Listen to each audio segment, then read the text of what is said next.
Vamos a orar juntos. Te damos gracias, Dios del amor y de la misericordia. A ti clamamos, Señor, en este nuevo día que tú nos has dado y que se derrama lluvias de bendición, fuera llueve, es bueno para la tierra. Y también queremos que aquí dentro, Señor, tú derrames de tu gracia y que tú derrames de tu Espíritu, el cual no solo nos da la salvación, sino también nos guía a toda verdad. Por eso, Padre Santo, en este día del Señor, en este nuevo domingo, nos hemos reunido ante ti y tu presencia para darte gracias por la salvación que tú nos has dado. Diste perdón a nuestras almas, abriste las puertas del cielo, nos has dado entrada en el reino celestial, has perdonado cada una de nuestras iniquidades desde la cuna hasta la tumba. Señor, nos has dado un nombre y una ciudadanía nueva y nos has dado un montón de promesas que están reservadas en los cielos para todos aquellos que confían en ellas. Por eso, Señor, te damos gracias y nuevamente te queremos pedir que sigas obrando en nuestros corazones. Tú has comenzado la buena obra y también la perfeccionarás hasta el día de Jesucristo y confiamos, Señor, en que eres poderoso no solo para hacer eso, sino para hacer todas las cosas mucho más abundantemente de lo que nosotros pedimos o entendemos. Por eso guárdanos en este tiempo y ayúdanos, que nuestro corazón y nuestro oído esté inclinado a tu palabra, la cual se va a predicar. No es palabra de hombre, el que predica es hombre débil, sí, pero es tu palabra la que va a ser expuesta. Ayúdanos a entender eso como siempre, Señor, y que no es una opinión de un ser humano, sino que es el pensamiento del Dios vivo y verdadero que vive y permanece para siempre. Algunos hermanos hoy no están entre nosotros, Señor, tú sabes sus circunstancias, ayúdales a cada uno de ellos. Y también te pedimos por el seminario bíblico que haremos la semana que viene, donde nuevamente tu palabra será expuesta. Desde el miércoles hasta el domingo el Evangelio será predicado. Y queremos, Señor, que tú nuevamente muestres tu poder y tu misericordia, salvando almas que hemos invitado cada uno de nosotros. Que no solamente vengan físicamente, sino que también vengan con un corazón dispuesto, Señor, para que cuando esta palabra de vida caiga en sus corazones, de fruto.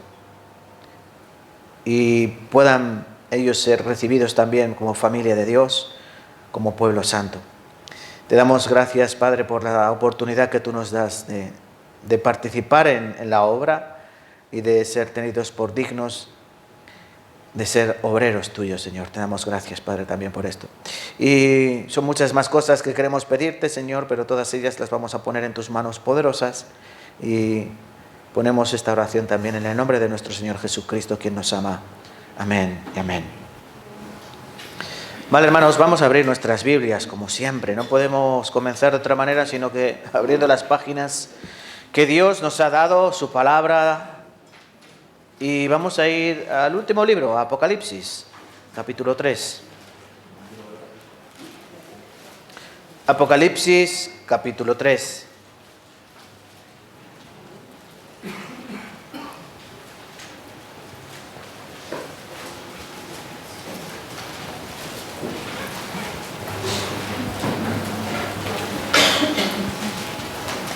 Apocalipsis, capítulo 3, versículos 7 al 13. Apocalipsis, capítulo 3, versículos 7 al 13. Lo vamos a leer juntos, ¿vale? Hoy quiero compartir con vosotros. Hoy vengo en plan generoso. Y entonces vamos, hermanos, a leer juntos. Apocalipsis, capítulo 3, versículo del 3 hasta el 13. 7:13. Del 7 al 13. Vamos a leer juntos. Escribe al ángel de la iglesia en Filadelfia. Esto dice el santo, el verdadero, el que tiene la llave de David, el que abre y ninguno cierra y cierra y ninguno abre.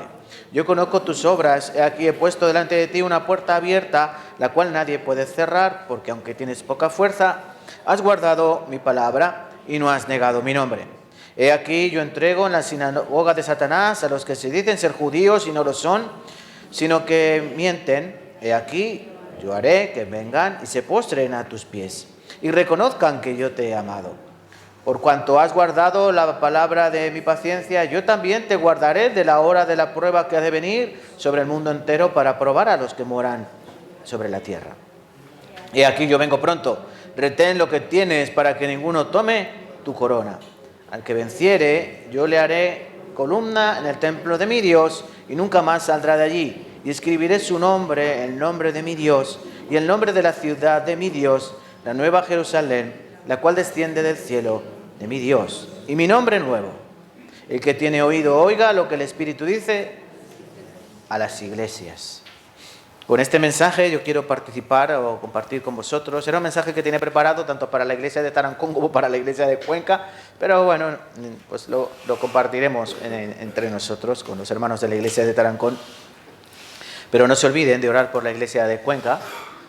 Al igual que nosotros, somos pocos, somos pequeños, todavía somos débiles, estamos creciendo, tenemos mucho que aprender, pero el Señor obrará si nosotros le pedimos a Él y si nosotros confiamos en su poder, en el poder de su Santo Espíritu. Entonces, la ciudad de Cuenca es más grande que Tarancón, entonces tenemos que orar para que esa iglesia que tenemos en esa ciudad se llene de almas y también los hermanos sean consolados, confortados y edificados. Sobre todo sabemos que cuando somos más, digamos muchos, como que el corazón se alegra más, ¿no?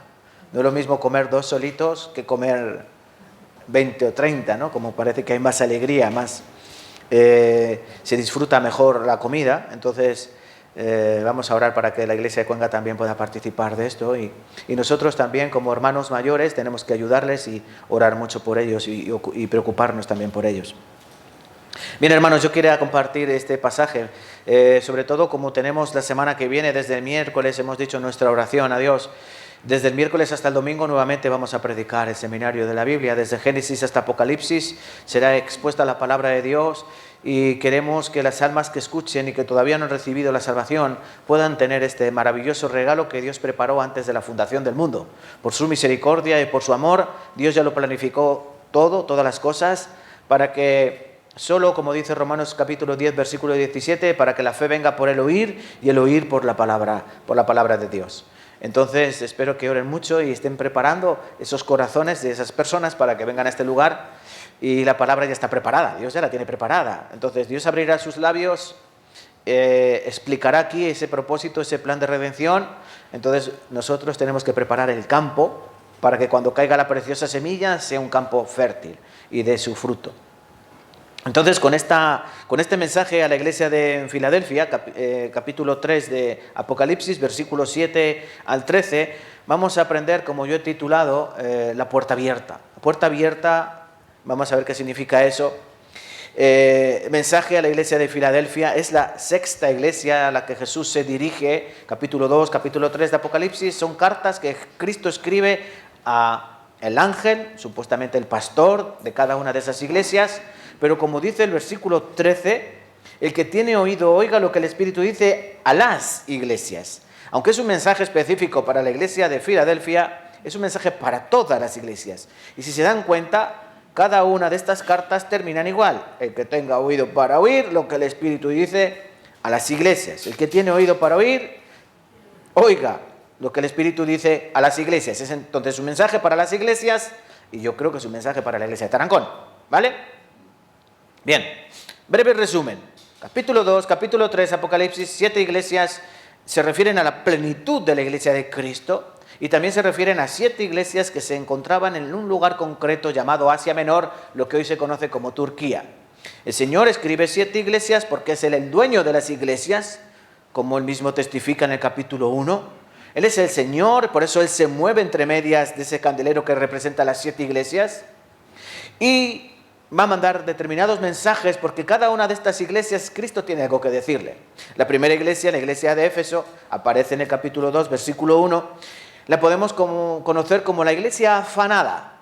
¿Afanada? Sí, afanada. Afanada turbada con muchas cosas, como Marta, la hermana de Lázaro. Esta iglesia tenía fe, tenía trabajo, tenía servicio, tenía discernimiento, porque sabía reconocer entre los que eran correctos y los que no eran correctos. Así dice el Señor a esta iglesia. Pero Cristo le dice, yo tengo unas cosas contra ti, yo tengo algo en contra de ti. ¿Y cuál es ese algo? Que has dejado tu primer amor. Suele pasar cuando uno se distrae mucho en trabajar, en servir, en hacer muchas cosas, normalmente descuida lo más importante. Esto ocurre, por ejemplo, en las familias, cuando los papás y las mamás nos enfocamos demasiado en el trabajo, en traer las compras, en traer el vestido, en traer, digamos, comodidad a esa casa, con mejor televisión, con mejores mobiliario, olvidamos lo más importante, que es a nuestros hijos, porque somos una familia.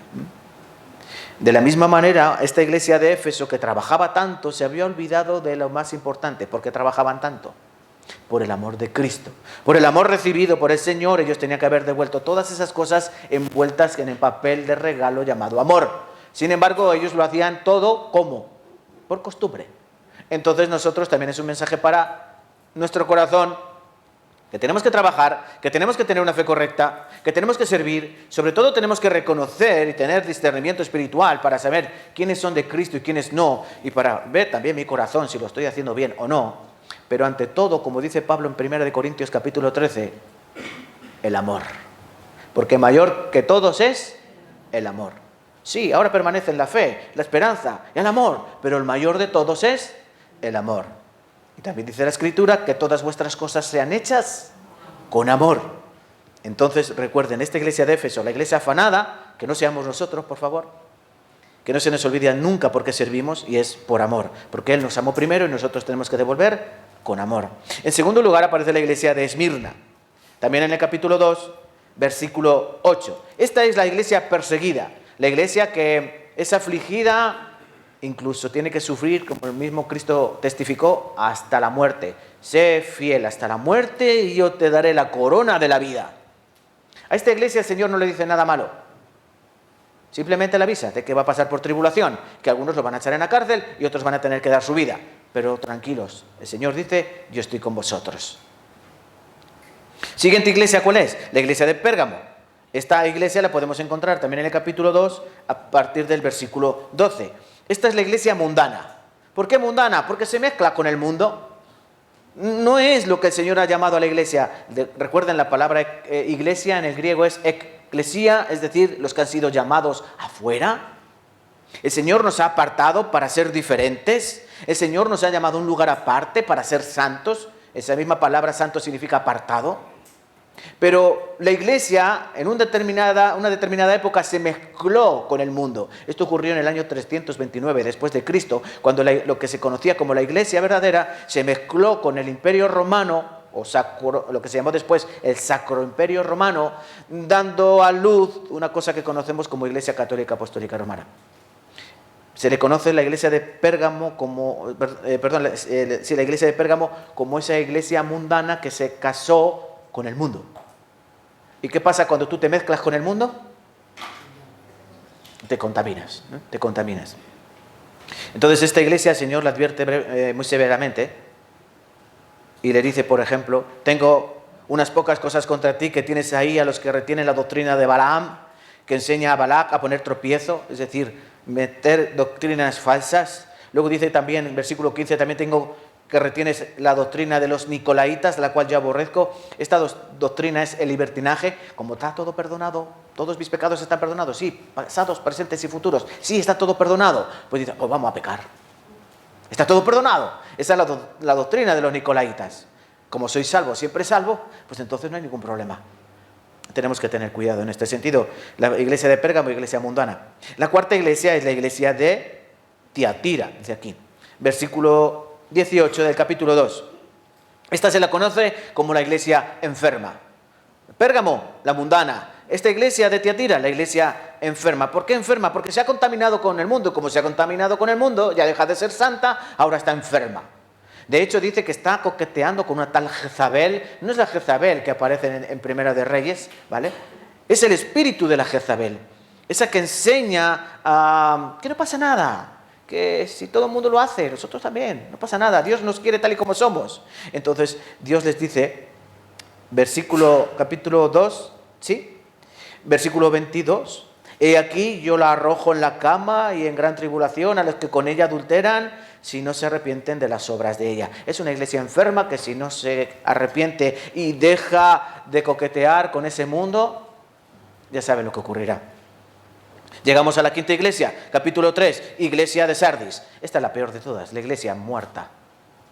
Tú tienes nombre de que vives, pero estás muerta. Versículo 1 del capítulo 3.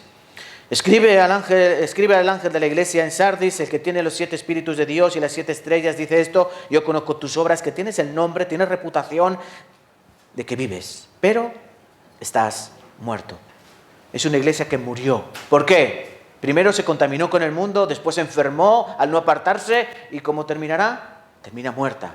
Entonces dice: aviva lo que queda vivo algo en ti. En sexto lugar, llegamos a la iglesia de la que vamos a aprender hoy, la iglesia de Filadelfia. Esta es la iglesia evangelizadora. El Señor Jesús no tiene nada malo contra esta iglesia. Por eso quiero que la iglesia de Tarancón sea como esta. Quiero que sea como esta iglesia. El Señor quiere que Tarancón, esta iglesia, y yo también, y cada uno de ustedes tiene que creer que nosotros seamos iglesia de Filadelfia. La iglesia evangelizadora. Y como vamos a aprender, no voy a contar mucho detalle ahora. Y llegamos a la última iglesia, que la podemos encontrar en capítulo 3. En el capítulo 3, versículo 14, escribe al ángel de la iglesia de la Odisea. Esta es la iglesia tibia. Es la iglesia de los últimos tiempos. La iglesia que está ahí. Sí está, pero no está. A veces parece que quiere, pero tiene poca energía. El Señor le dice algo horrible: por cuanto no eres ni frío ni caliente, yo te vomitaré de mi boca. Qué feo que te diga eso el Señor, ¿no? Dice: ojalá fueras frío o fueras caliente, porque si eres frío, te caliento y te avivo. ¿Sí? Y si eres caliente, pues ya estás caliente, ya tienes la pasión del Espíritu. Pero eres tibio. Le dice: te piensas que eres rico, pero eres un desdichado. Dice así. Versículo 17 del capítulo 3. Tú dices: yo soy rico y me he enriquecido y de ninguna cosa tengo necesidad, y no sabes que tú eres un desventurado, miserable, pobre, ciego y desnudo. Es una iglesia que piensa que es, pero realmente no es. Está tibia. Está en encefalograma plano. No pasa nada, ni bueno ni malo, están ahí. Entonces tenemos que tener cuidado, no ser esta iglesia. Bien, hermanos, con esta perspectiva llegamos este mensaje a la iglesia de Filadelfia, capítulo 3, versículo 7. Esta palabra Filadelfia, muy importante, significa amor fraternal, Filadelfos, o amor de hermano. Esta ciudad recibió su nombre en el 183 a.C., cuando Átalo II construyó esta ciudad, la edificó y le puso ese nombre, Filadelfia, en honor a su hermano, al cual él amaba mucho. Entonces recibió este nombre, aunque después cambiaría en diferentes épocas de nombre.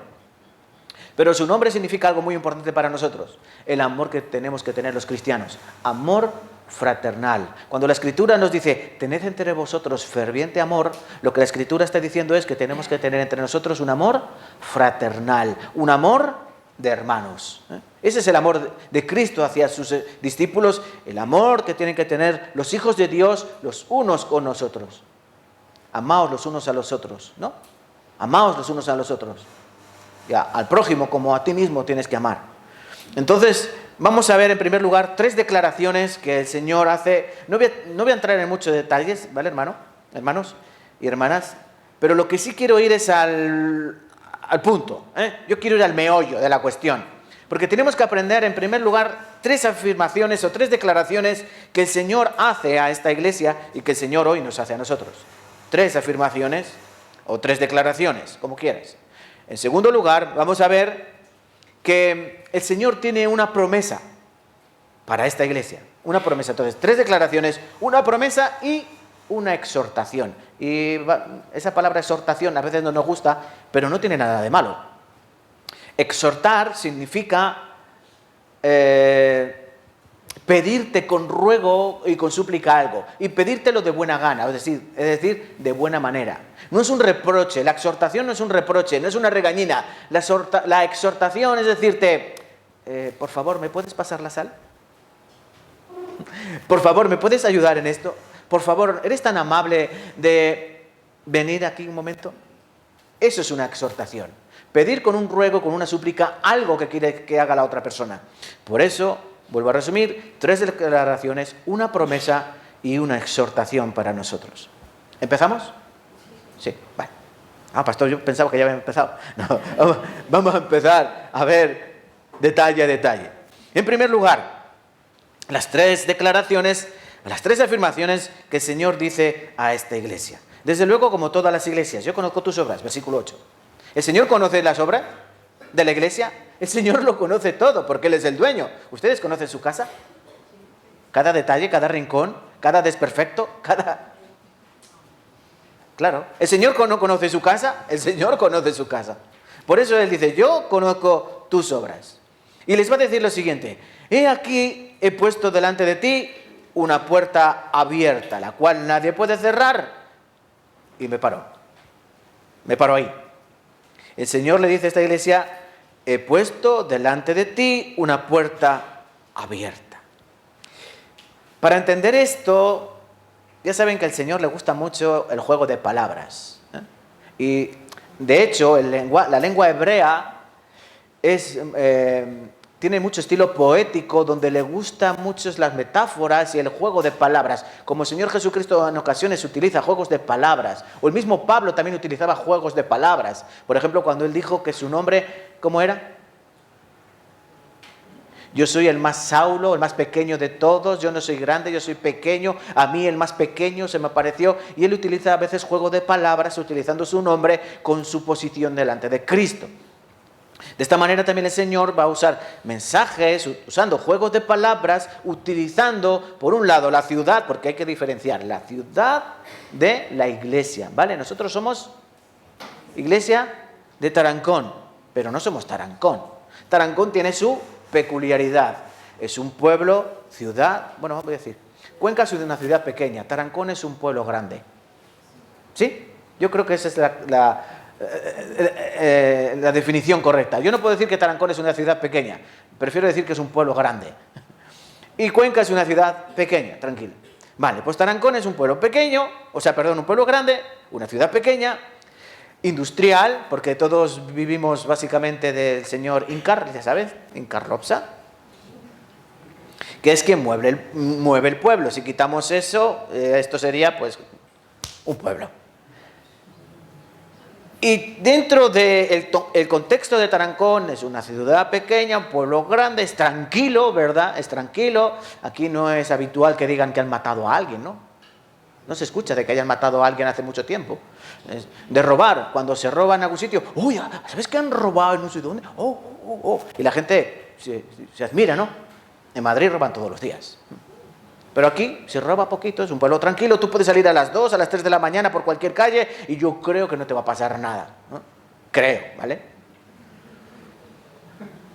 Pero eso es la ciudad de Tarancón. También es una ciudad idólatra porque les encantan las procesiones. Cuando te quieres descuidar, ya hay unas por la calle.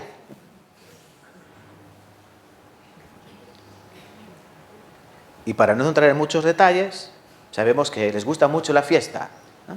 Muchas fiestas. ¿Pero la iglesia de Tarancón tiene que ser así como la ciudad? No. La iglesia tiene que ser como Cristo quiere que sea su iglesia. Por eso hay que saber esto y saber diferenciar que no tiene nada que ver la ciudad con la iglesia, aunque seamos Iglesia Bautista de Tarancón. Pero el Señor va a usar juegos de palabras y va a utilizar las comparaciones entre la ciudad y la iglesia. Por eso aquí es importante entender esto de la puerta abierta. Esta ciudad, no iglesia, ciudad de Filadelfia se la conocía como la Puerta de Oriente.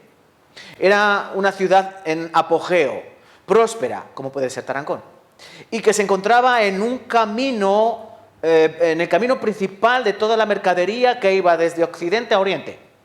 De hecho, la gente era como una carretera principal, que pasaba por Sardis, pasaba por la Odisea y de camino Filadelfia. Es como Tarancón. Tenemos Madrid, tenemos Valencia, ¿sí? Tenemos Toledo, tenemos Cuenca. Entonces Tarancón está puesto en medio como centro neurálgico, ¿verdad? Muy parecidos, ¿eh? Filadelfia de Tarancón. Pero el Señor le va a decir, sí, esta ciudad es la puerta de Oriente, pero yo he puesto en la iglesia una puerta abierta. ¿Y qué es esa puerta abierta de la que habla aquí el Señor Jesucristo? Muy sencillo, la puerta abierta representa una oportunidad para predicar el Evangelio. En el año 2008 se abrió puerta para el Evangelio en esta ciudad.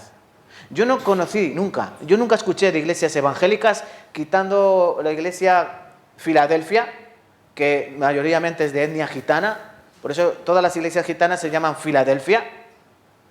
Pero aunque ellos quieren tener la doctrina verdadera, lo siento, aunque tengan pasión y aunque tengan fervor, pero realmente cuando uno escucha, no tienen el evangelio verdadero.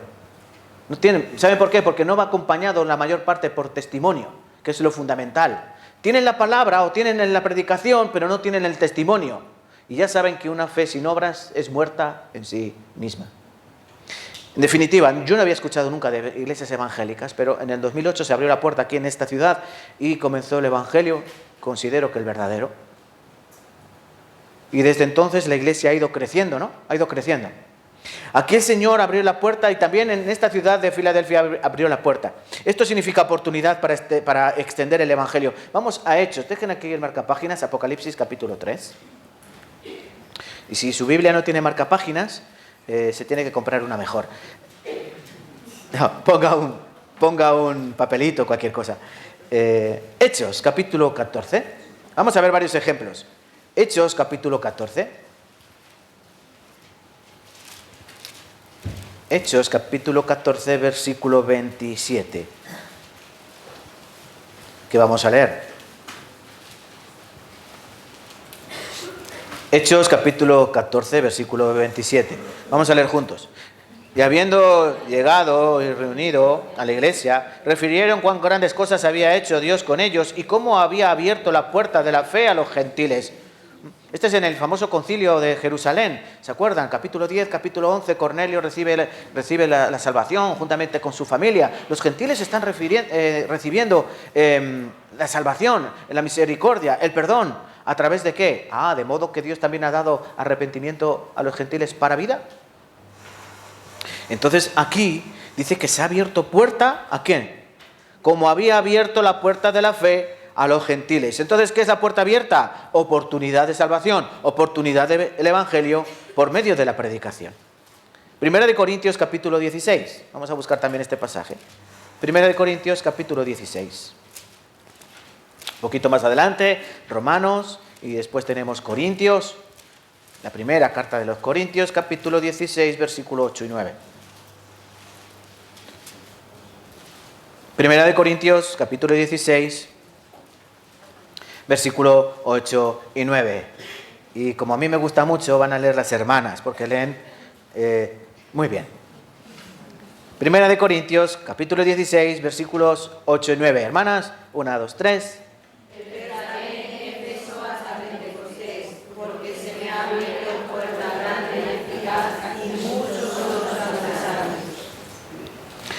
Dice, yo estaré allí hasta Pentecostés, en Éfeso. ¿Por qué? Porque se me ha abierto puerta grande y eficaz. Y cuando Dios abre puerta grande y eficaz para el evangelio, ¿qué ocurre? Muchos son los adversarios.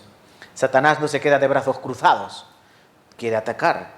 Por eso cuando el evangelio llegó a Tarancón y se levantó la iglesia y muchas almas empezaron a congregarse, varias familias se cimentaron, empezamos a crecer.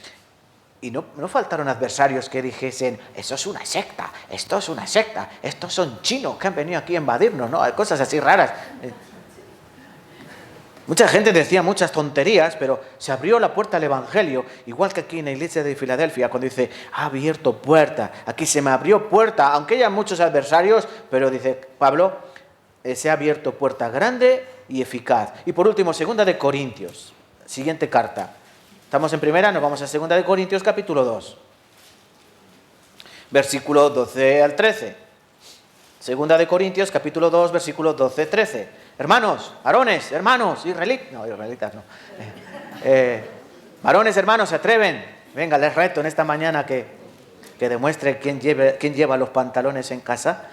Segunda de Corintios, capítulo 2, versículo 12 y 13.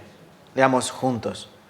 Cuando llegué a Troas para predicar el evangelio de Cristo, aunque se me abrió puerta en el Señor, no tuve reposo en mi espíritu por no haber hallado en mi hermano Tito. Así, despidiéndome de ellos, partí para Macedonia. Venga, hay que desayunar más arepa. Aquí dice el Señor, Aunque se me abrió puerta en el Señor, no tuve reposo en mi espíritu. Aunque hubo oportunidad para el Evangelio, pero hubo muchas dificultades y no tenía tranquilidad. Normalmente cuando se abre la puerta, Satanás no nos deja tranquilos. Por último, lo leo yo, Colosenses 4:3, orando también al mismo tiempo por nosotros, para que el Señor nos abra puerta para la palabra, a fin de dar a conocer el misterio de Cristo, por el cual también estoy preso. ¿Es claro o no es claro, hermanos? ¿Quieres abrir la puerta? No pasa nada. Pueden hablar, no están cautivos. Abrir la puerta en la Biblia significa oportunidad para predicar el Evangelio. A nosotros se nos ha dado la oportunidad. Miren, hay un montón de ciudades o pueblos o pedanías que no tienen la oportunidad de recibir el Evangelio verdadero. Puede ser que haya iglesias, pero solo Dios sabe si son iglesias verdaderas. O tal vez son como el resto de las iglesias que aparecen en el libro de Apocalipsis. Tienen algo bien, pero también tienen otras cosas mal que el Señor no quiere que ellas tengan. Pero que el Señor nos dé sabiduría y fortaleza para ser como esta iglesia de Filadelfia. Puerta abierta. Miren lo que dice aquí. Jesús tiene las llaves, dice, ¿no? Versículo 1. Yo tengo la llave de David. El que abre, ninguno cierra, y cierra, y ninguno abre. ¿Qué significa esto? Muy sencillo. Cuando los gentiles comenzaron a recibir el Evangelio, ¿qué ocurrió con ellos? Se les empezaron a cerrar muchas puertas. Llegas a un trabajo y estás trabajando y estás conversando. Sí, pues yo últimamente voy a una iglesia de cristianos. Mañana no vengas a trabajar. Porque se habían levantado muchas difamaciones contra los cristianos. Y también a los judíos que habían recibido la salvación, habían recibido el mensaje de la cruz. ¿Saben qué se les cerró? La puerta de la sinagoga. Cuando ellos entraban y testificaban que ellos eran cristianos, aunque eran judíos, les decían, no eres bienvenido, fuera. Así o a palos los echaban. Dios les va a decir, tranquilos, aunque se os hayan cerrado las puertas de las oportunidades, aunque se os hayan cerrado las puertas a la sociedad, aunque se os hayan cerrado las puertas a la sinagoga, yo he puesto delante de vosotros una puerta abierta que nadie puede cerrar y que cuando yo la cierre, nadie la podrá abrir. Eso es un mensaje también para nosotros. Y nos vamos a Génesis, al primer libro de la Biblia. No vamos a buscar, pero vamos a recordar lo que ocurrió cuando Noé estaba construyendo ese arca donde iba a salvarse no solo él, sino toda su familia. Pero cuando llegó el momento del diluvio, cuando llegó ese mismo día, no otro, ni antes ni después, ese mismo día en que cayó la primera gota, dice que Jehová Dios cerró la puerta del arca. Significa que cuando Dios abre, nadie puede cerrar, y que cuando Dios cierra, nadie puede abrir. Porque yo me puedo imaginar a Noé queriendo abrirle a la gente que estaba porreando el arca. Noé, no seas así, hombre, déjanos entrar, que soy tu primo. Así. Y Noé intentando abrir, pero no se puede. Porque lo que Dios cierra, nadie lo puede abrir. Y lo que Dios abre, nadie lo puede cerrar. Entonces, ¿saben qué, hermanos? Prediquemos. Porque se nos ha abierto grande puerta aquí en Tarancón. Hay una puerta grande. Miren todas las almas que estamos aquí. ¿Y saben qué tenemos detrás de nosotros? La promesa del Señor, la esperanza gloriosa de que como Él ha abierto, nadie la puede cerrar. ¿Entienden? Entonces aprovechemos esta oportunidad. Porque el tener una puerta abierta significa que podemos entrar. Como dice la Escritura, entrad por ese camino nuevo que Él nos abrió a través de su carne. El velo ese, ¿no? Que aparece en Hebreos capítulo 10. Porque antes en el lugar santísimo solo podía entrar el sumo sacerdote, pero el autor de Hebreos dice, ahora se nos ha abierto una puerta al cielo. Ya no es un lugar cerrado como era el lugar santo y el lugar santísimo. Ahora es, aunque es una puerta estrecha, también como dice Mateo capítulo 24, la puerta estrecha, también Mateo capítulo 7, entrar por la puerta estrecha, la puerta angosta. Pero el Señor nos dice que ahora está abierta. Todavía hay tiempo de entrar. Entonces hay que aprovechar a entrar por la puerta estrecha, hasta que la puerta se cierre y ya no se puede entrar. Entonces nosotros tenemos ese privilegio. Inviten a las personas. Él, el Señor, está esperando a que ellos vengan. Él está a la puerta, ¿no? Él está a la puerta para decir, bienvenido, bienvenido, puedes entrar. Pero llegará el momento en que Él cierre la puerta. Quiero que me acompañen a una enseñanza que quiero traer a colación con esto de la puerta y de la entrada. Mateo capítulo 25. Hay una parábola del reino, entre las 10 parábolas del reino, que es la parábola de las 10 vírgenes.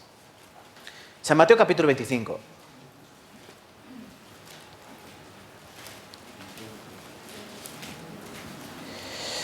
San Mateo capítulo 25. Esta parábola aparece en Mateo capítulo 25, Mateo 25 viene después de Mateo 24, ¿sí? Es curioso que después de Mateo 24 viene Mateo 25. Pero recuerden, al principio no había ni capítulos ni versículos. Es un texto seguido.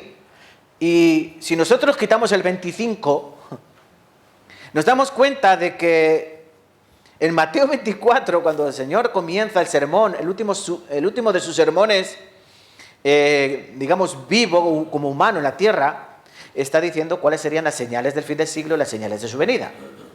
A colación de eso, porque sigue continuamente, por eso tenemos que tener cuidado cuando se divide en capítulos, no es que termine de Jesús de explicar una cosa y en otro lugar, en otro contexto, comienza a explicar otra, no.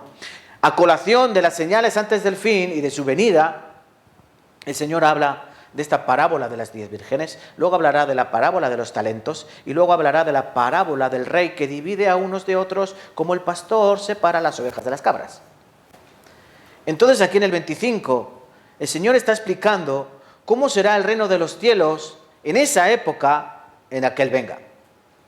Y os voy a leer brevemente, o rápidamente mejor dicho. Entonces el reino de los cielos será semejante a 10 vírgenes que tomando sus lámparas salieron a recibir al esposo. 5 de ellas eran prudentes y 5 insensatas. Las insensatas, tomando sus lámparas, no tomaron consigo aceite, mas las prudentes tomaron aceite en sus vasijas, juntamente con sus lámparas. Y tardándose el esposo, cabecearon todas y se durmieron. A la medianoche se oye un clamor. ¡Aquí viene el esposo! ¡Salid a recibirle! Está con exclamaciones, ¿vale? Entonces todas aquellas vírgenes se levantaron y arreglaron sus lámparas, y las insensatas dijeron a las prudentes, dadnos de vuestro aceite, porfi, porque nuestras lámparas se apagan. Mas las prudentes respondieron, pues va a ser que no, para que no nos falte a nosotras y a vosotras, id más bien a los que venden y comprad para vosotras mismas. Pero mientras ellas iban a comprar, vino el esposo, y las que estaban preparadas entraron con él a las bodas y se cerró la puerta. Después vinieron también las otras vírgenes diciendo, Señor, Señor, ábrenos. Y dijo, venga, vale, entrad, bienvenid. No. Versículo 12, mas él respondiendo dijo, de cierto os digo, no os conozco. ¿Se les abrió la puerta? Venga, tardonas, que llegáis tarde siempre. No. Mensaje. No llegues tarde a la iglesia.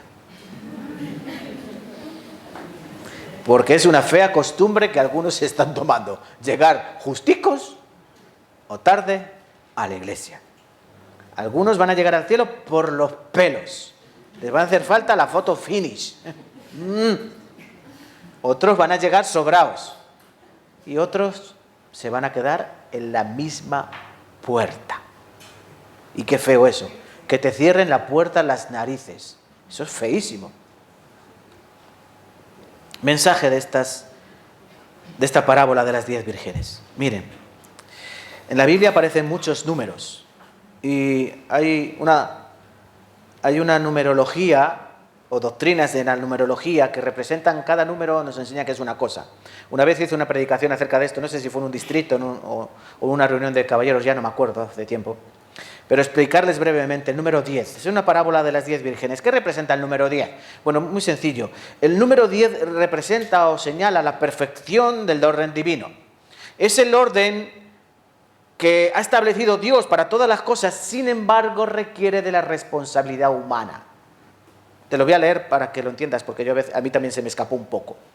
El 10 señala perfección del orden divino, pero este orden divino implica responsabilidad de parte del hombre.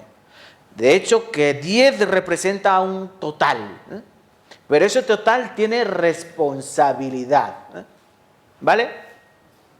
Lo voy a explicar con ejemplos para que quede más claro. Por ejemplo, si este número 10 indica la responsabilidad del hombre delante de Dios, por eso podemos encontrar que en Génesis capítulo 1 aparece en 10 ocasiones la palabra "y dijo Dios". ¿Entienden? 10 veces aparece la palabra "y dijo Dios". ¿Por qué? Porque Dios creó todas las cosas. ¿Y para quiénes creó? Para nosotros. El propósito final de toda la creación no era otra cosa que regalárnosla a nosotros. Toda la creación, todo lo que Dios creó, era un regalo para el hombre. Por eso dice la Escritura, y los bendijo Dios. San Mateo capítulo 1, versículo 28. El 27 dice que creó Dios a su imagen. A imagen de Dios los creó, varón y hembra los creó. Y luego dijo, id, multiplicad, fructificad. Entonces, ¿los bendijo Dios o no nos bendijo Dios? Sí. El 10 indica la responsabilidad del hombre delante de la plenitud o perfección de la creación de Dios. El número 10. ¿Cuántos dedos tienen en sus manos? 10. ¿Y en sus pies? 10. ¿Por qué 10?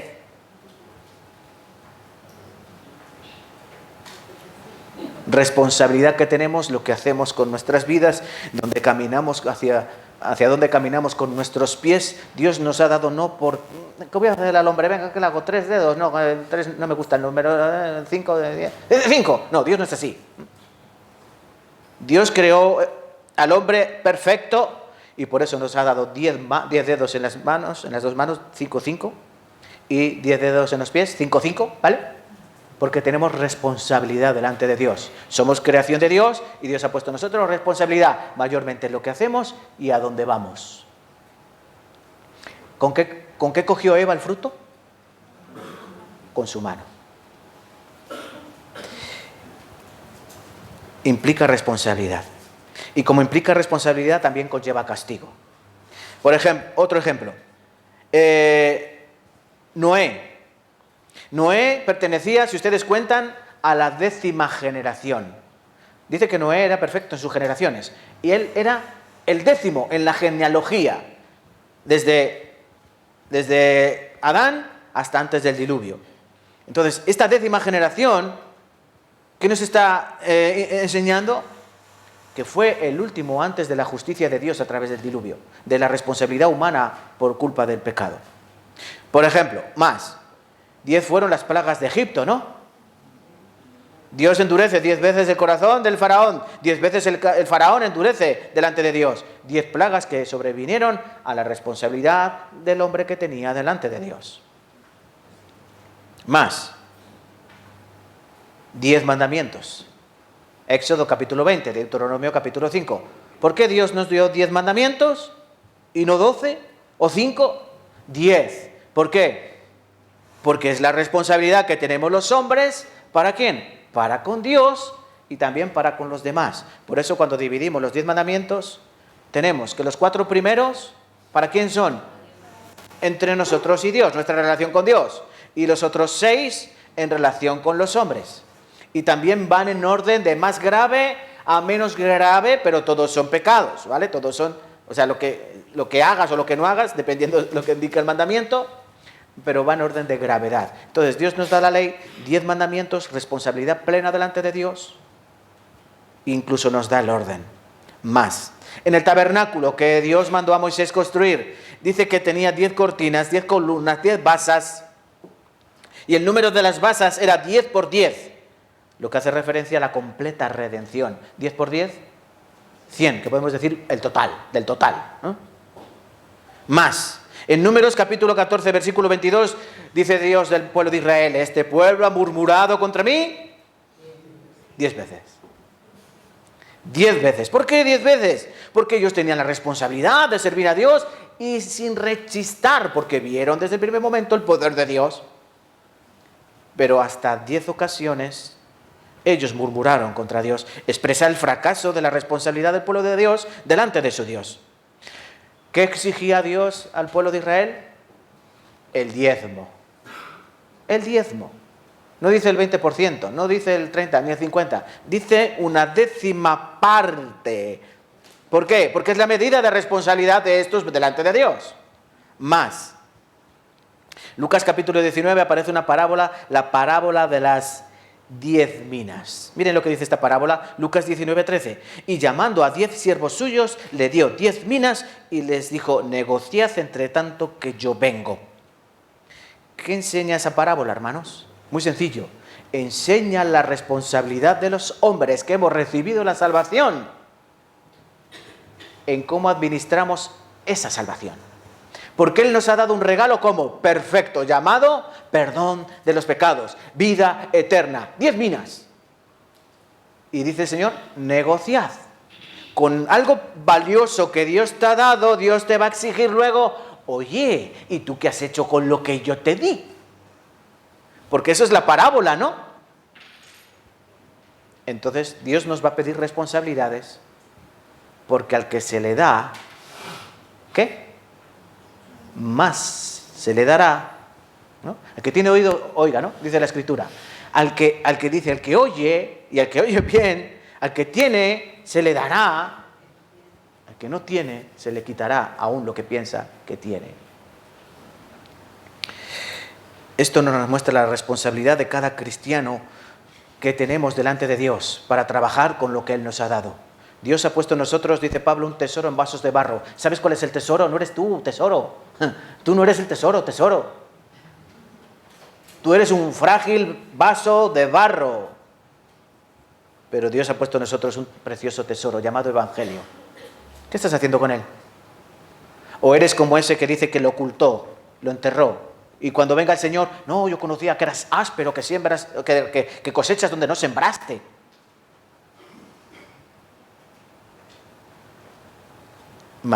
Una más. Las 10 vírgenes. Tenemos la parábola de las 10 vírgenes. ¿Qué representan estas 10 vírgenes? Muy sencillo. También la responsabilidad de los hombres hacia Dios. Hay 10 vírgenes. Dios se está refiriendo al mundo entero, un mundo que está esperando, un mundo que es religioso por naturaleza. Todo el mundo es religioso, aunque algunos no lo quieran reconocer. Pero sin embargo hay una clara división. Dice que 5 son prudentes y 5 son insensatas. Y no significa que la mitad del mundo va a entrar y la mitad se va a quedar excluidas. Simplemente está haciendo una comparación, poniendo la mitad, porque es lo más simple, lo más lógico. El Señor va a enseñar varias cosas. En primer lugar, dice que todas tienen lámparas. ¿Las 10 tienen lámparas? Sí. ¿Y qué es la lámpara? El alma del hombre. Es el alma. El alma del hombre es la lámpara de Jehová. Lámpara de Jehová es el espíritu del hombre, el cual escudriña, si me sale la palabra, hasta lo más profundo del ser. Esas lámparas son el alma, ¿eh? El ser. Pero tienen lámparas, pero hay una cosa, 5 tienen aceite y 5 no. Y la diferencia está en el aceite. ¿Qué representa el aceite en la Biblia? La unción, el Espíritu Santo. Significa que unos tendrán el Espíritu Santo y otros, pensando que tienen, no tendrán. Tienen lámpara, yo con esta lámpara tendré suficiente, pero Dios dice, no. Si no nacieres de nuevo no puedes entrar en el reino de los cielos. Eso le dijo el Señor a Nicodemo. Nicodemo, está bien que tú pienses que yo vengo del cielo. Él le dijo, maestro, sabemos que las cosas que tú haces no pueden venir a otro lugar si no viene de Dios. Bien, Nicodemo, pero ¿sabes qué? Es necesario nacer de nuevo. Hay que tener el Espíritu Santo. Entonces la diferencia entre esas 10 vírgenes no era otra cosa que el Espíritu de Dios. Unas se prepararon porque eran prudentes, otras eran insensatas. Las prudentes les dijeron a las insensatas, ¿nos vamos a dar? Porque nos podemos quedar nosotras sin aceite y vosotras. Así que id y comprad a los que venden. Dice que mientras ellas fueron a comprar, llegó el Señor, llegaron los de la boda, Y entraron a las bodas, las que estaban preparadas entraron, y cuando llegaron las otras, ¡corre, corre, corre, corre! ¡Pum! Portazo en las narices. Abriros, que es que hemos ido a comprar aceite, que es que estaba cerrado. Desgraciadamente el Señor lo que dice aquí es una realidad. El Señor no tendrá misericordia en ese momento. Él respondiendo dijo: de cierto os digo que no os conozco. Y luego el mensaje a nosotros, versículo 13. Velad, pues, está la enseñanza de esa parábola, porque no sabéis el día ni la hora en el que el Hijo del Hombre ha de venir. El mensaje es claro: velad, estad despierto.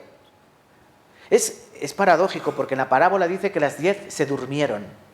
Estaban esperando y como el novio se tardaba, ¿saben qué? En ese contexto el novio podía venir a la hora que le diese la gana. Él podía llegar a la 1, a las 2, a las 3 de la mañana, como la canción del panadero.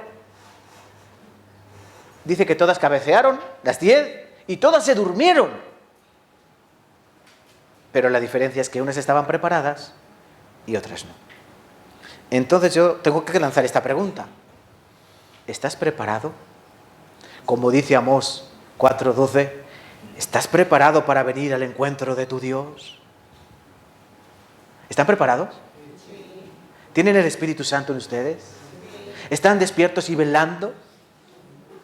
Amén. ¿Cómo? ¿Despiertos? ¿Velando? ¿Se me ha escuchado? Sí, ha bajado el nivel. Vale, ha bajado el nivel. Bueno, pues despierten.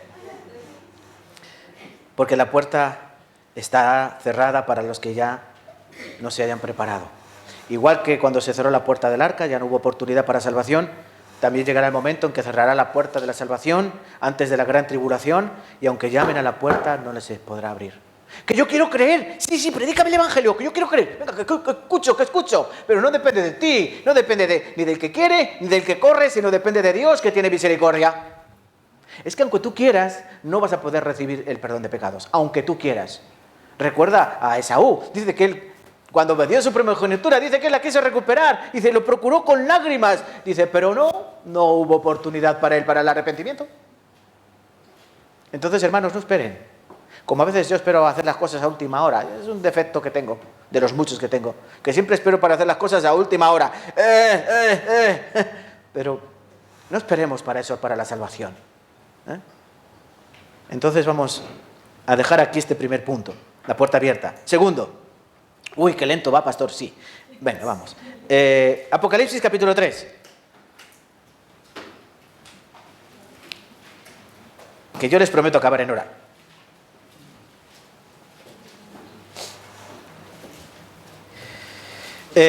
Apocalipsis capítulo 3, hemos dicho la puerta abierta, esa es la primera enseñanza, ese es el primer mensaje, la afirmación que podemos encontrar. Apocalipsis capítulo 3. He abierto la puerta abierta. ¿Ha quedado claro? La puerta está abierta. ¿Cuál es? Oportunidad para el evangelio. Él abre, ninguno cierra. Él cierra, ninguno abre. Y el Señor continúa diciendo: aunque tienes poca fuerza. Nos paramos ahí. ¿Qué tiene esta iglesia? Poca fuerza. Yo me imagino la iglesia de la ciudad de Filadelfia, grande, en apogeo, bullicio, pero la iglesia pequeña, pocos miembros. Ciudad grande, pero salvos pocos. Pero el Señor dice: tranquilos, no pasa nada porque seáis pocos. Al Señor no le importa que la iglesia sean muchos o pocos. Lo que el Señor mira es que sean salvos. No importa si es una iglesia grande o pequeña. Dios solo ve si es una iglesia viva o muerta. Esa es la diferencia. Por eso Dios les dice: no pasa nada, tienes poca fuerza, pero es bueno tener poca fuerza. En el mundo espiritual es bueno. Miren, en el mundo material yo sé que es malo tener poca fuerza. Yo he sufrido en mis carnes eso. En mi clase, cuando yo era niño, yo era el más pequeñito de todos. Habría sido muy fácil reconocerme. Chiquitito, delgado y orejón. Ese era yo. Me llamaban mosquita muerta. Eso me llamaba mi maestra. Yo me acuerdo. Se me ha quedado eso clavado como un aguijón. Mosquita muerta, me decía. No, mosquita muerta. Poca cosa. Yo quería tocar música, ¿no? Me gustaba la música y me apunté, ¿no?, a la banda de música. ¿Y qué toco? ¿Qué toco? Ah, trompeta. La trompeta. No era capaz ni hacer sonar la trompeta. No tenía fuerza. Era enclenque, de verdad. Yo pesaría, no sé qué pesaría, 20 kilos, 25 kilos. No, era nada. Nada. Y claro, ¿qué pasa cuando no eres nada? Que todos te zurran. Porque todos te pueden. Eres el más pequeño, más enclenque, el más cobarde, porque... Y todos van a zurrarte a ti. Pero es bueno ser pequeño. ¿Saben por qué? Porque ya peor no puedes estar. Ya peor no puedes estar. Entonces, el Señor, hermanos, a lo que voy, aunque en el mundo material es malo ser débil, enclenque, porque todos te van a atizar y todos van a ir a por ti, todos van a abusar de ti. El mundo material, lo débil representa... no vale para nada. Pero claro, las paradojas del mundo espiritual. En el mundo espiritual, diga el débil fuerte soy. En el mundo espiritual, el que se considera débil, el que se considera humilde, el que se considera poquita cosa, mosquita muerta, el Señor, ¿saben qué hace? Ven aquí, mosquito. Y Él te levanta. ¿Qué le dijo al pueblo de Israel? Si vosotros erais el pueblo más insignificante de la tierra, yo os escogí no porque fueseis grandes. Podría haber cogido a Egipto, que ya estaba montado. Podría haber cogido a una nación en apogeo, como Babilonia. Podría haber cogido un país poderoso. Pero os escogí a vosotros. Erais el pueblo más insignificante de toda la tierra. Entonces, hermanos, cuando aquí el Señor dice a esta iglesia, por ende a nosotros, tienes poca fuerza. ¿Saben qué es? Es un piropo. Entonces, un consejo para nosotros que estamos en esta iglesia. Parece que está llena, pero cuidado. Porque a veces el que estén todos los asientos llenos, parece que ya hemos terminado el trabajo. Y no. Porque el problema no es llenar los asientos. El problema es la calidad de los que llenan los asientos. Porque podemos tener todas las sillas ocupadas de dormilones espirituales. ¿Y de qué serviría eso? De nada. Por eso el Señor quiere que reconozcamos que somos pequeños. ¿Para qué? Muy claro, para que dependamos de su fuerza, porque el que tiene la fuerza es Él. Esto es una realidad bíblica. Os voy a mostrar varios ejemplos. Miren, Daniel era un gobernador, ¿no? El mayor de los gobernadores. Nadie mandaba más que él en el imperio de Babilonia, después del rey. Pero ¿qué ocurre cuando le aparece el Señor? Daniel capítulo 10, versículo 8. Quedé pues yo solo y vi esta gran visión, y no quedó fuerza en mí. Antes mis fuerzas se cambió en desfallecimiento y no tuve vigor alguno. Miren, cuando Cristo se hace presente, nosotros como la gelatina. Esa debe ser nuestra actitud. Cuando nosotros venimos delante de la palabra de Dios, no tenemos que tener orgullo de decir, oh, la iglesia Tarancón está llena todos los domingos. No. Tenemos que tener humildad y decir, todavía no hemos hecho nada. Porque la mayoría son niños o bebés. Y nos falta mucho trabajo por delante. Entonces tenemos que bajar nuestro orgullo. Y como le ocurrió aquí a Daniel, dice que no hubo en él nada de fuerza. Lo mismo le pasó al autor de Apocalipsis, a Juan. Juan en Apocalipsis capítulo 1, versículo 17, dice, cuando le vi, ¿a quién? A Cristo. Dice, caí como muerto a sus pies. Y Él puso su diestra sobre mí, diciéndome, no temas, yo soy el primero y el último. Entonces, cuando nosotros vemos a Cristo, ¿qué podemos tener? Maestro, ya está todo hecho. No. Señor, perdona, porque somos siervos inútiles, porque lo que nos pediste que hiciéramos, eso hemos hecho. Entonces reconozcan, hermanos, que somos pequeños, somos débiles.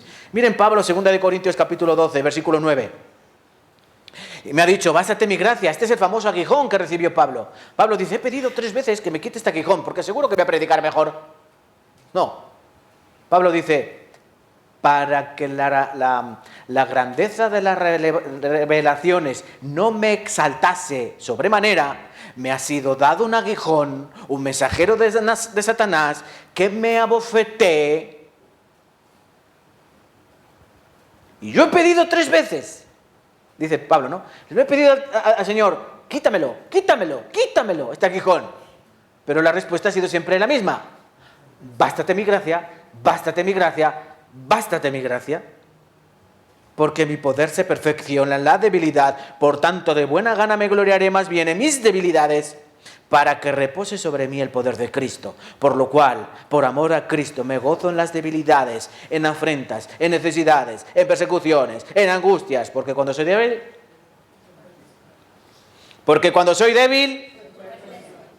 entonces soy fuerte. Porque Dios da gracia al humilde y Dios resiste al soberbio. Entonces, ¿tú qué tienes que decir? Yo soy débil. Yo soy débil, porque cuando yo soy débil, hermanos, cuando yo reconozco lo pequeño que soy delante del Dios creador de todo el universo, yo soy tan pequeño. Entonces Dios dice, pero yo estoy contigo. Vuelvo a repetir, levántate, mosquito. Ven, mosquito, ven, piojo. Ven. Yo te voy a usar. Entonces recuerden, nosotros somos pequeños, ¿vale? El fuerte es Él. Nosotros somos pocos. El que tiene el poder es Él. El mensaje a la iglesia de Filadelfia: tienes poca fuerza, pero ¿sabes qué? Contigo está el Todopoderoso. El Todopoderoso está contigo. Entonces mejor tener poca fuerza, porque antes de la caída viene el altivez de espíritu. Entonces debemos recordar, hermanos, no miremos el número de miembros de esta iglesia, ni le demos la gloria al pastor, porque la gloria es de Él. Y recordemos que seguimos sin tener fuerza. Tercero, ¿ven? Más breve. Apocalipsis capítulo 3, versículo 8. Puerta abierta, oportunidad del Evangelio. Poca fuerza, dependencia total de Dios. Y luego dice, has guardado mi palabra y no has negado mi nombre. Este es el kit de la cuestión, hermanos. Guardar mi palabra y no negar su nombre. Miren, hay veces que hay iglesias que se levantan, pero ¿saben qué hace Satanás? Permea dentro de la iglesia, coge la doctrina, la tergiversa, la mutila, la edulcora, es decir, la endulza. Lo que ocurrió en el huerto de Edén. No morirás, sino que serás como Dios, sabiendo lo que está bien y lo que está mal. Ahí había una verdad y una mentira. ¿Sí o no? Sí. Era una verdad a medias. Una verdad a medias no es una verdad a medias es una pedazo de mentira. Por eso algunas iglesias piensan que tienen la verdad, pero como tienen la doctrina tergiversada, mutilada, edulcorada, cambiada, están predicando mentira. Yo tengo un vaso de agua. Si en lugar de ser agua es veneno, ¿qué pasa conmigo? Me muero. Pero si alguien pone una gota de agua, una gota de veneno, ¿me muero o no me muero? Me muero. Me muero igual si es todo el vaso veneno como si es una gotita de veneno. El pastor Julián, pobrecito, muerto. Miren, la doctrina, aunque parezca todo que está perfecto, pero como haya algo cambiado, tergiversado, edulcorado, ya es veneno para el alma. Por eso nosotros, dice aquí, has guardado mi palabra y no has negado mi nombre. Es curioso, la ciudad de Filadelfia cambió de nombre en varias ocasiones. De Filadelfia se llegó a llamar Neocesarea, año 18 después de Cristo. Luego hubo un terremoto que se quedó la ciudad destruida, pero la volvieron a reconstruir el emperador Constantino, el padre de Tito, año 70 después de Cristo, y la llamaron Flavia. Duró unos siglos, pero después la abandonaron. ¿Por qué? Porque había un montón de terremotos, había constantes terremotos en esa ciudad y dijeron, vámonos aquí porque esto es inestable. la ciudad no permaneció su nombre. Es como Tarancón. ¿Antes saben cómo se llamaba? Trancón. Trancón. ¿Por qué Trancón? ¿Qué cosa más fea? Trancón, ¿qué es eso? Trancón. Porque era un pequeño castillo, una muralla donde había una puerta, lo que hoy conocemos como el arco de la Malena. Había una puerta grande que daba paso a lo que se llama hoy el barrio del Castillejo. Castillejo Alto, Castillejo Bajo. Eso era Tarancón. Pero se llamaba Trancón porque había una puerta de madera grandota, la cual cerraban por las noches y le ponían un trancón de madera. Por eso era un pueblecito, una pedanía, porque Tarancón era una pedanía. El pueblo principal era Uclés, porque Uclés era de la Orden de Santiago, por eso estaba el monasterio allí. Por eso Uclés era el pueblo más grande. Tarancón eran 4 casas. Pero había una pedanía llamada Trancón, que estaba cerrada con una puerta y un trancón. ¿Hoy cómo se llama? Tarancón. Otros le llaman la noble ciudad de Tarancón. ¿Y saben por qué le llaman la noble ciudad de Tarancón? Porque un ciudadano taranconero se casó con la reina María Cristina. Esa que dice la canción, María Cristina me quiere gobernar y yo le sigo la corriente. ¿La han oído la canción? Era la reina de España, se quedó soltera y entera y se casó con el duque de Riánsares, que era taranconero.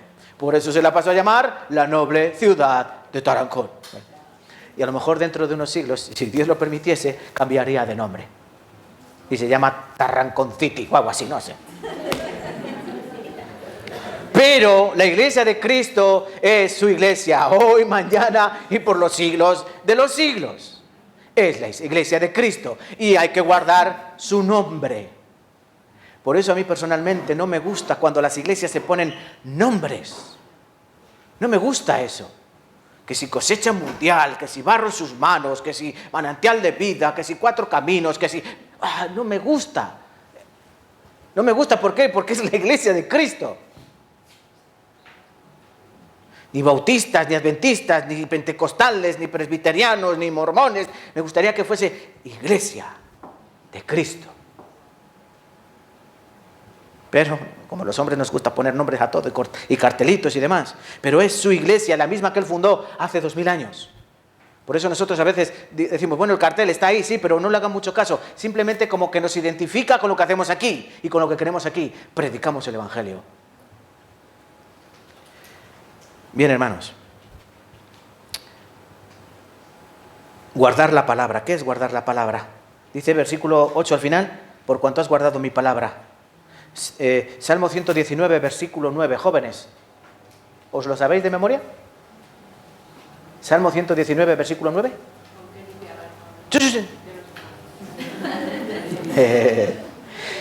¿Con qué limpiará el joven su camino? Con guardar tu palabra. ¿Con qué limpiará el joven su camino? Con guardar tu palabra. Salmo 119, versículo 101. De todo mal camino contuve mis pasos para guardar tu palabra. ¿Qué es guardar la palabra? Muy sencillo, pastor. Yo cierro mi Biblia y la meto en su estuche. He guardado mi palabra. He guardado la palabra. No, eso no es guardar la palabra. Eso es guardar la Biblia. Eso es guardar la Biblia. ¿Qué es guardar tu palabra? Hay una pista en Deuteronomio, hay muchas pistas, pero Deuteronomio 17, versículos 18 y 19, les dice Dios, y cuando se siente sobre el trono, ¿a quién está hablando? Al rey, futuro rey que venga en Israel. Cuando se siente en el trono, entonces escribirá para sí un libro, una copia de esta ley, del original que está al cuidado de los sacerdotes levitas, y lo tendrá consigo, y leerá él todos los días de su vida, para que aprenda a temer a Jehová su Dios, para guardar todas las palabras de esta ley y estos estatutos para ponerlos por obra. Eso es guardar. Guardar es poner en obra tu palabra. Guardar significa que yo lo tengo en mi corazón y como está en mi corazón, dice la Escritura, que el buen hombre del buen tesoro de su corazón saca buenas cosas. El mal hombre del mal tesoro de su corazón saca malas cosas. Por eso hay personas que como su corazón no está bien, está mal, cuando aunque vean una cosa mala, lo critican. Uy, así, ¿no? Aunque sea algo bueno, pero ellos tienen algo malo dentro, entonces ¿qué? Salen malas cosas. Pero el hombre bueno Si tiene dentro buenas cosas, aunque incluso vea algo malo, él siempre va a encontrar la manera de verle las cosas buenas. Así, pero mira, aunque pasa esto, pero, ¿entienden? Porque si nosotros tenemos el amor de Dios en nuestro corazón, ¿de nosotros qué podrá salir? Buenas cosas. Miren lo que dice el Señor en Juan 8:51. San Juan 8:51. De cierto os digo que el que guarda mi palabra nunca verá muerte. El que guarda mi palabra, ¿qué significa? El que cumple mi palabra. El que la vive. No el que la sabe, sino el que la lleva a la práctica. Eso es guardar tu palabra. San Juan 14:23 y 24. Respondió Jesús y le dijo, el que me ama mi palabra guardará, y mi Padre le amará, y vendremos a él, y haremos morada en él. El que no me ama no guarda mi palabra, y la palabra que habéis oído no es mía, sino del que me envió. Entonces, ¿qué es guardar la palabra? ¿Qué es guardar la palabra? Cumplir la vida de fe, de verdad. Guardar la palabra, todo lo que se enseña aquí es llevarlo a la práctica. Porque nosotros nos reunimos el domingo, escuchamos la predicación, ¿y para qué es? ¿Para que luego se te olvide? No, es para que tú lo utilices en tu día a día. Guardar la palabra de Dios es hacer la palabra de Dios. Has guardado mi palabra y no has negado mi nombre. No negar su nombre es guardar su palabra. Guardar su palabra es no negar su nombre. ¿Vale, hermanos? ¿Nosotros estamos guardando su palabra? Eso en el argot cristiano, ¿saben cómo se llama? Testimonio. Si nosotros predicamos el Evangelio, pero no va acompañado de un buen testimonio, la palabra de Dios cae en saco roto. Porque no va acompañada con tu testimonio, con tu manera de vida, con guardar tu palabra. Haz lo que yo te digo, pero no lo que hago. Esos son los fariseos. Ellos dicen, pero no hacen. Pero nosotros tenemos que no solo decir, sino también hacer. No se puede beber alcohol. Pero tú bebes. Es que yo soy débil. Se puede fumar. Tú fumas. Pero es que estoy en mala época de la fe. Pero tú ven a mi iglesia. Se nos cae el testimonio, hermanos. Tú tienes que venir. Invitan a alguien. Tienes que venir a la iglesia. Ven, tienes que venir todos los domingos. Y luego tú faltas. Y luego al que has invitado te tiene que decir, oye, este domingo no viniste a la iglesia. Uy, es que tengo mucho trabajo. Vaya ejemplo, ¿no? ¿No es testimonio? Entonces hay que tener cuidado, porque guardar su palabra y no negar su nombre es llevar un buen testimonio de vida. Y termino con esto. ¿Vale? ¿Ha quedado claro? Entonces, el Señor no tiene nada negativo para ellos. Lo único que les dice, hay una puerta abierta delante de vosotros. Oportunidad del Evangelio. Yo la abro y nadie la puede cerrar. Tenéis poca fuerza. Eso es bueno, reconocer que el poder viene de mí. Y luego además, habéis guardado mi palabra, es decir, lleváis una buena vida cristiana y no habéis negado ni nombre, porque ya sabéis que el que me niegue delante de los hombres, yo le negaré delante de los ángeles de Dios y de Dios. Entonces vosotros lleváis una buena vida cristiana. Ahora, claro está, la promesa. ¿Cuál es la promesa que el Señor les hace? Versículo 10. Vean conmigo, por favor. Por cuanto has guardado la palabra de mi paciencia, yo también te guardaré de la hora de la prueba que ha de venir sobre el mundo entero para probar a los que moran sobre la tierra. ¿Cuál es la promesa? Aquí está una promesa que brilla como un diamante. Te guardaré. ¿Tú has guardado mi palabra? ¿Has obedecido mis mandamientos? ¿Tú has llevado a la práctica lo que tú aprendes en las Santas Escrituras? Sí, todo eso hice desde mi juventud. Si tú guardas su palabra, dice que Él te guardará. Entonces, ¿a quién? A la iglesia, ¿no? Si la iglesia que guarda la palabra del Señor, que vivimos conforme a su voluntad y que no negamos su santo y bendito nombre, dice que yo te guardaré de la hora de la prueba que ha de venir sobre el mundo entero para probar a los que moran sobre la tierra. ¿Y qué es esto? Muy sencillo. Los que moran sobre la tierra. ¿Quién son los que moran sobre la tierra? En 9 ocasiones, no 10, sino en 9 ocasiones en el libro de Apocalipsis habla de esos moradores de la tierra. ¡Ay de los moradores de la tierra! ¡Ay de los moradores de la tierra y del mar! ¡Ay de los moradores! Así, 9 ocasiones. ¿Por qué? Morador de la tierra, morador de la tierra. ¿Qué es un morador de la tierra? El que vive en la tierra. Por eso se les llama terrestres. Moran en la tierra. ¿Y los que no viven en la tierra, quién son? Extraterrestres. Como han publicado, ¿no? Antes de ayer, creo, el Donald Trump, no sé cuántas fotos de ovnis. Y algunos cristianos se lo creen. Hay ovnis extraterrestres, sí. No, miren, los moradores de la tierra son aquellos que tienen sus pies en la tierra y aquellos que solo viven para la tierra. Porque piensan que aquí está su todo. Pablo dice, nuestra ciudadanía está en los cielos. ¿Sí o no? Filipenses capítulo 3. Él cambiará nuestro cuerpo de humillación para que sea semejante al cuerpo de gloria, para que yo pueda estar con Él en el reino de los cielos, porque nuestra ciudadanía está en el reino de los cielos. Haceos tesoros en el cielo, dijo Cristo, ¿no? Mateo capítulo 6. ¿El tesoro dónde tengo que hacer? ¿En la tierra? No, porque en la tierra la polilla y el orín corrompen y ladrones vienen y minan y... Haceos tesoros en los cielos donde ni la polilla ni el orín corrompen y donde ladrones no minan ni hurtan. Donde esté vuestro tesoro, allí estará vuestro corazón. Si tú vives para la tierra, ¿qué vas a cosechar? Putrefacción, porque la tierra está putrefacta, ¿no? El Señor dice, no, vosotros no sois moradores de la tierra, vosotros sois moradores del reino celestial. Pablo dice en Efesios capítulo 2, antes éramos extranjeros, advenedizos, éramos del otro lado. Dice, pero ahora hemos sido adoptados y somos miembros de la familia, ¿de quién? De Dios. ¿Y dónde vive Dios? Entonces, cuando a ti venga alguien y te diga, tu pasaporte, tú di, espera que lo saco mi pasaporte. Reino de los cielos. Yo ya no soy ecuatoriano, yo ya no soy venezolano, yo ya no soy cubano, yo ya no soy español, yo soy foráneo, yo soy del reino de los cielos. Y claro, por eso el Señor dice, por cuanto has guardado mi palabra, yo te guardaré de la hora de la prueba que ha de venir sobre los que moran sobre la tierra. Hermanos, esta es una promesa que el Señor nos enseña que podemos estar tranquilos. ¿Saben por qué? Porque la gran tribulación, los cristianos no la pasarán. Porque esta prueba que es la gran tribulación, 7 años de la gran tribulación, ¿qué es? Es juicio a las naciones, juicios a los que moran sobre la tierra. No es un juicio para los cristianos. ¿Ustedes someterían a sus hijos a un juicio? ¿A que no? Dios no. Dios lo que hace ahora es probarnos para que nuestra fe sea hallada victoriosa o, en algunos casos, falsa. Lucas 21:36. ¿Buscamos este pasaje? Venga, sí. Lucas 21:36.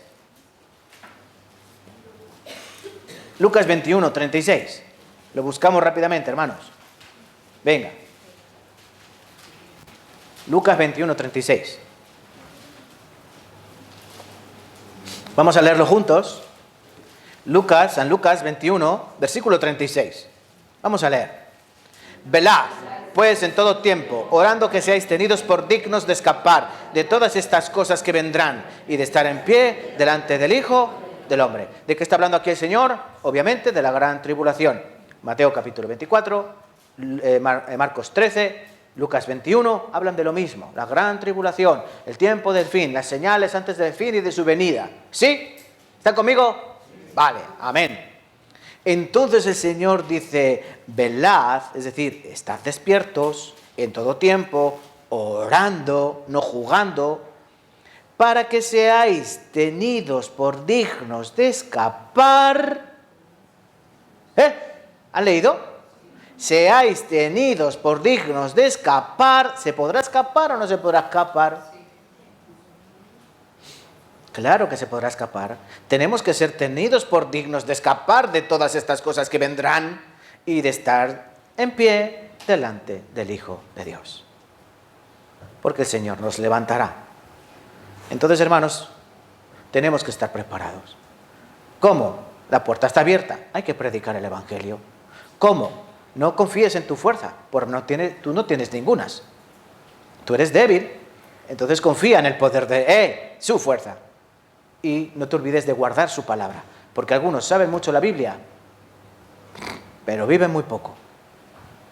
La Biblia no la viven, la conocen, sí, pero no la viven. Entonces tenemos que vivir la palabra. Si guardamos la palabra del Señor, dice que Él nos guardará. Habrás preparado y serás tenido por digno de escapar de todas estas cosas que vendrán. ¿Entendido? Esa es la promesa. ¿Quieres pasar la tribulación, la gran tribulación? Muy sencillo, no reciba la salvación y lo atravesarás. Claro que lo atravesarás. Y lo peor es que luego dirás, venga, ahora quiero recibir la salvación, ahora voy a escuchar el evangelio. No, se cerró la puerta, guapo. Se cerró la puerta, hermosón, dicen en mi pueblo. Se cerró la puerta.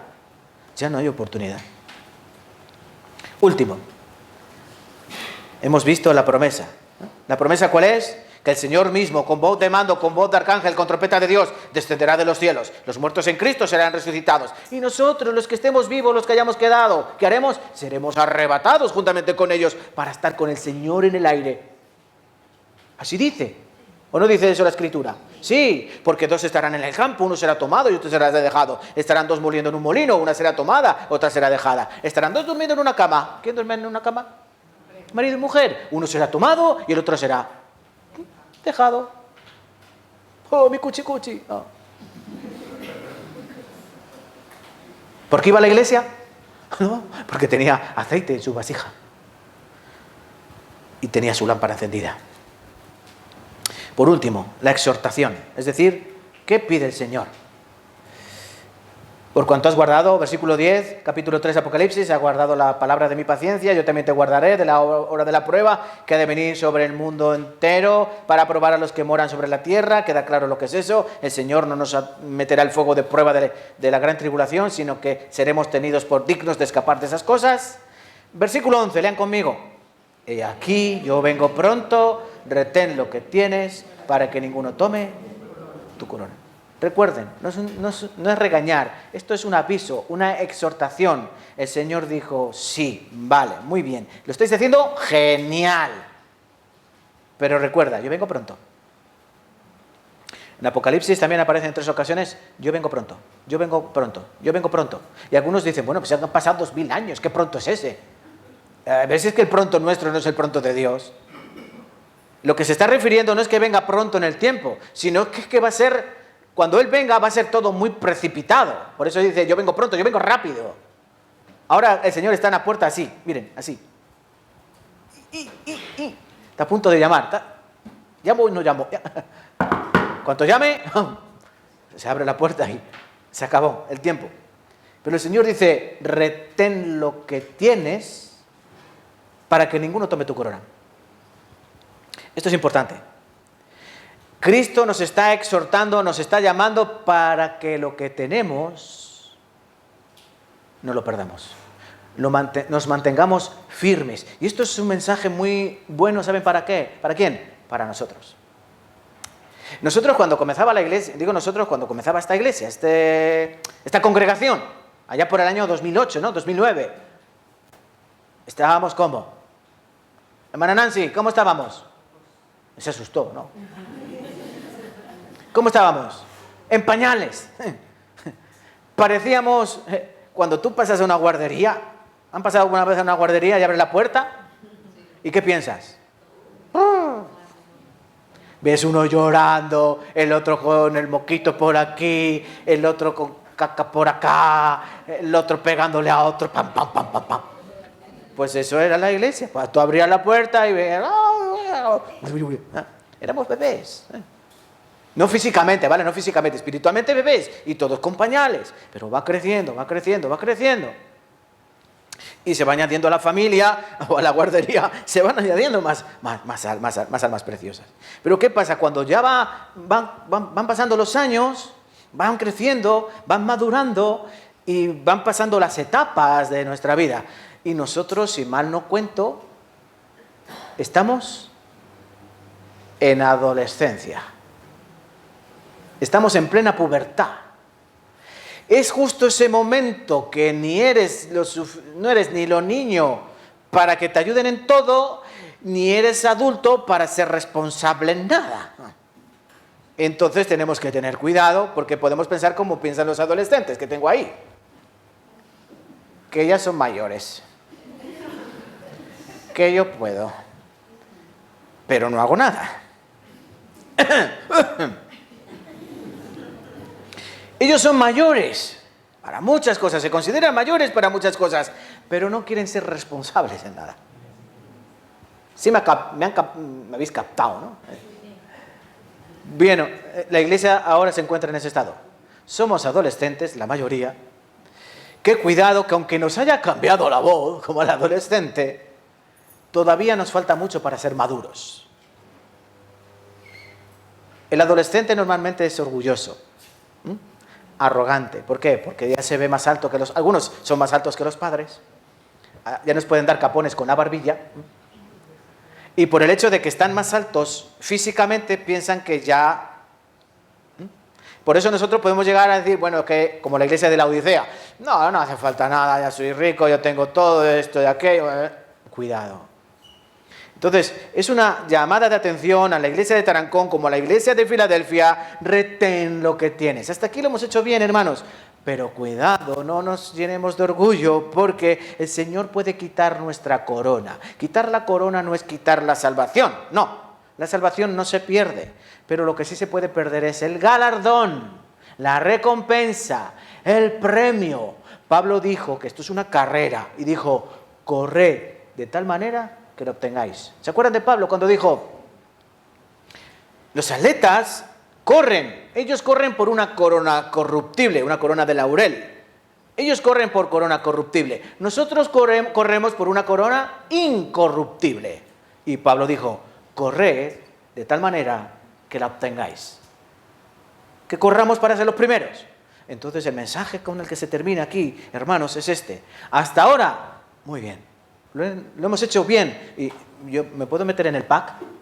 ¿Sí? ¿Puedo unirme a ustedes? La iglesia de Tarancón, ¿lo estamos haciendo bien? Sí. Están viniendo almas, estamos recibiendo, estamos predicando el evangelio, salvando, que es lo más valioso del hombre, que es su preciosa alma. Y que el Señor, estoy seguro que a la mayoría nos guardará de la gran tribulación que está a la vuelta de la esquina. Ustedes miren ahora ya el hartavirus, otro virus más, el hartavirus y todas las cosas que pasan por ahí.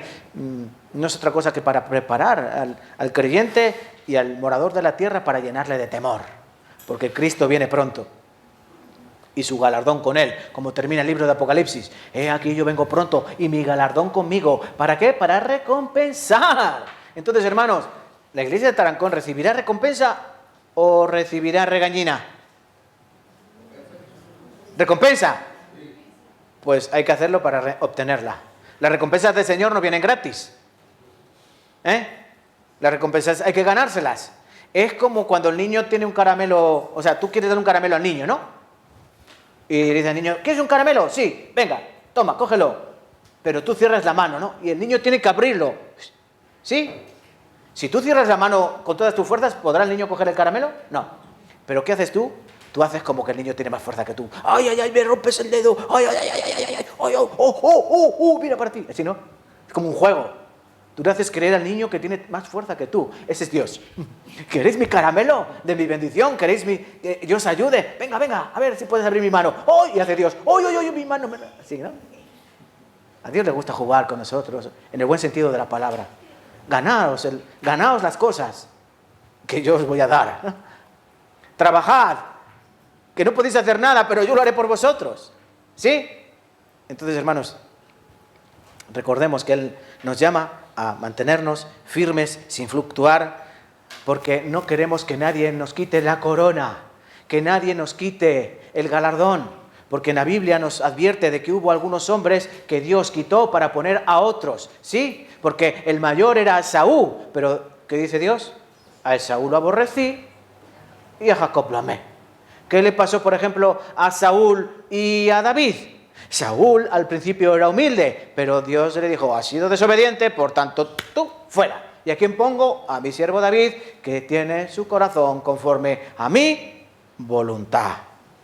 Y con Rubén y con Judá pasó lo mismo. Rubén era mayor, pero Dios dijo, no será la tribu de Rubén, o no será la nación de Rubén, no lo llaman a los judíos rubenitas, sino que los llaman judíos, por la tribu de Judá. Entonces, hermanos, que nadie quite nuestra corona y que nadie nos robe el galardón. Entonces, ¿competimos? ¿Hacemos un concurso?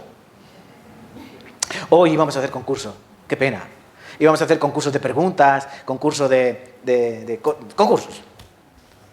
Y había regalos.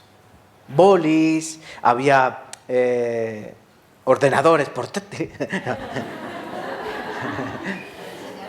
había café, había muchas cosas.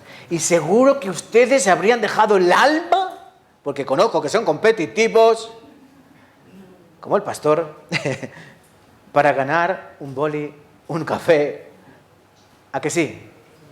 ¿Y por qué no lo hacemos igual por las almas? Venga, les reto hoy a ver quién trae más almas el miércoles. ¿Vale? ¿Vale? Y hagamos un buen seminario para la gloria de Dios. El tiempo se acaba, vamos a terminar aquí, vamos a orar. Y sobre todo, seamos como la iglesia de la Odisea. No, Filadelfia, Filadelfia. Acuérdense siempre cuando vayan a ponerse queso en el pan. Vamos a orar juntos. Bendito sea el Señor. Padre Santo, bendito eres. Te damos gracias, Señor, por tu amor y por tu misericordia. Guárdanos, Señor, del orgullo que pueda aparecer en nuestras vidas. Sobre todo, danos sabiduría para guiar bien nuestros pasos. Tu palabra es como espada cortante como dos filos. Ayúdanos a utilizarla como tal. No para matar, Señor, sino para dar vida. Igual que el cirujano con su bisturí puede extirpar y puede ayudar a que una persona se salve, nosotros tenemos esta palabra preciosa para llegar a lo más profundo del ser y discernir los pensamientos, las intenciones del corazón, para traerles luz, no a sus ojos, sino al alma eterna que mora en ellos. Ayúdanos a que podamos convencerlos, no con sabiduría humana, sino con tu palabra divina. Ayuda para que durante esta semana que vamos a comenzar podamos tener un buen seminario de la Biblia donde tu palabra sea mostrada, explicada, extendida y glorificada, ante todo glorificada, Señor, y que a través de ella muchas personas, ojalá sea así, vengan a la salvación eterna, encuentren perdón de pecados, vida eterna y los podamos añadir al pueblo de Dios, como es tu mandato. Te damos gracias, Señor, por este tiempo, por esta palabra y por estas almas que han venido a tu presencia. Y en el nombre de Cristo Jesús oramos. Amén y amén. Muchas gracias.